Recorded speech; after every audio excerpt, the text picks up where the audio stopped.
Welcome to the Slop Temple. We pray this video helps. You start by opening Vscode in the browser and connecting to your workspace.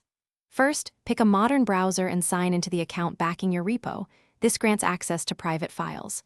Once done, open the repo URL and press. Or use GitHub, dev/Vscode, dev to launch the editor instantly. This step creates an in-browser workspace. Make sure permissions are accepted so extensions and file access work correctly. Now you edit and run code inside the browser. Open files in the Explorer, use the command palette for quick actions, and search across files with Ctrl+F. Install web-compatible extensions. They improve linting and language features, but some native extensions won't work. If you need a runtime, connect to a remote container, codespaces, or SSH. This provides a terminal and true execution environment.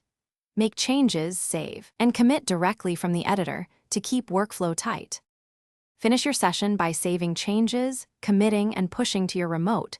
Use the source control pane to create pull requests quickly. Once everything is committed, sync your settings and key bindings so you get the same experience across devices.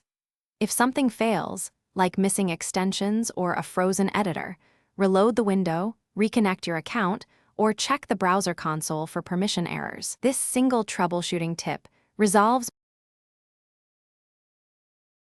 Thanks for watching. Consider subscribing if we helped you.